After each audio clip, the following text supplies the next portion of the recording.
wa ta'ala. And so we call Allah subhanahu wa ta'ala with the same name that we use for human beings, but there is a huge difference. In fact, there is no comparison between Allah being the king and humans being kings. Now, how can we connect with this name in our daily lives? Well, part of that, my dear brothers and sisters, is to realize that when somebody gains kingdom or rule in this world, the source of that is al-Malik. The source of that is Allah subhanahu wa ta'ala. And Allah subhanahu wa ta'ala teaches us this in the Quran. قُلِ اللَّهُمَّ مَالِكَ الْمُلْكِ تُؤْتِي الْمُلْكَ مَنْ تَشَاءُ وَتَنْزِعُ الْمُلْكَ مِمَّنْ تَشَاءُ. That, O Allah, you are the owner of kingdom. You are the owner of sovereignty. You give sovereignty to whomever you want, and you take it away from whoever you want. And what that implies, therefore, part of what that implies, is that we should never humiliate ourselves before any created being, no matter what kind of a facade they put forward of being in control. Because truly nobody is in control except al-Malik, Allah subhanahu wa ta'ala. Sufyan ibn Uyayna, rahimahullah ta'ala, he relates a story that the king of the time, Hisham, he entered the Kaaba. Hisham ibn al-Malik, he entered the Kaaba for tawaf. And all of a sudden he found in tawaf Salim ibn Abdullah, one of the scholars of the Tabi'een, the grandson of Umar ibn al-Khattab. Salim ibn Abdullah ibn Umar ibn al-Khattab, rahimahullah ta'ala wa radiya anhum. So when Hisham came across Salim, he's heard of him, but he's meeting him for the first time. This great scholar, this great ascetic. So he says to Salim, after he says salam to him and so on, he says to Salim, Salni haja. Ask me for anything.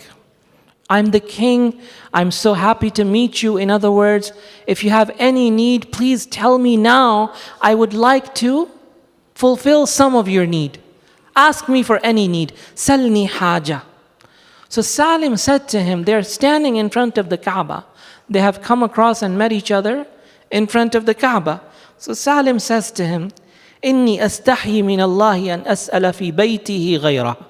That I feel ashamed to ask in the house of Allah subhanahu wa ta'ala anyone other than Allah subhanahu wa ta'ala.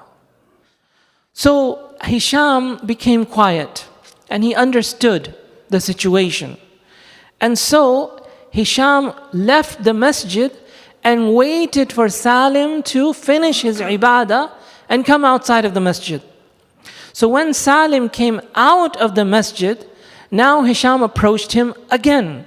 And he said to him, Al-ana fasalni haja. He said, now we're out of the house of Allah. Now I ask you again, if you have anything you need, please tell me.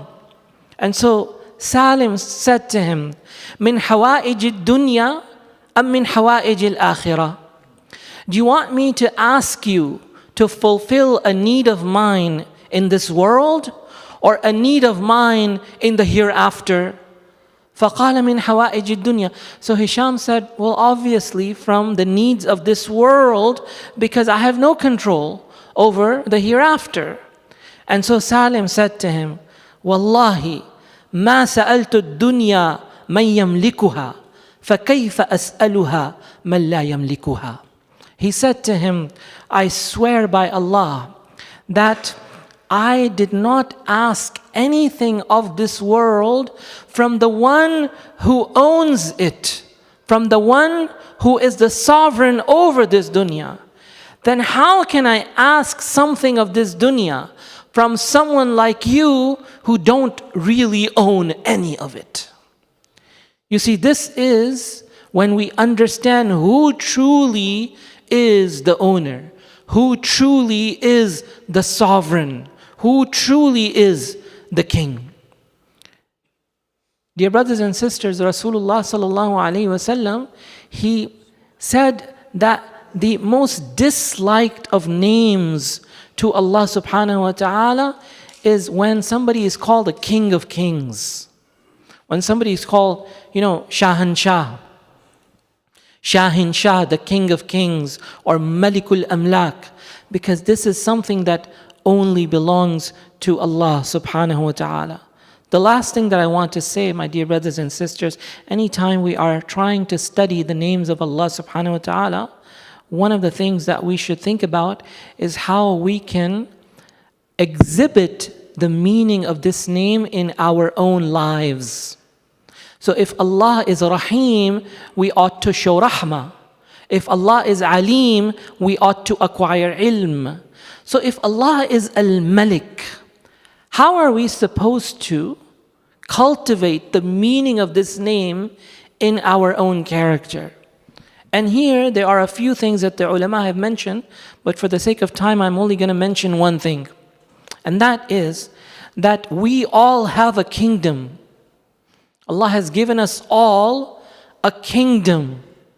And our kingdom is our heart and our soul.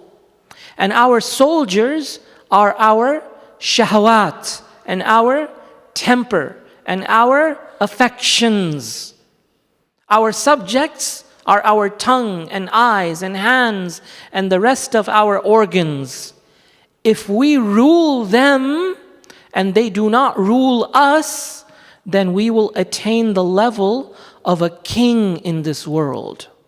So to cultivate the meaning of the mulukiyah of Allah subhanahu wa ta'ala at our own level, we need to be in control over all of these subjects that Allah subhanahu wa ta'ala have subjected to us.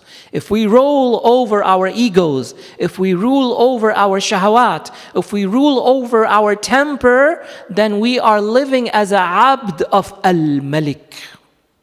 But when these things rule over us, then we are not living as a abd of al-Malik. We become ibad of our own egos and our own temperaments and our own emotions and attachments.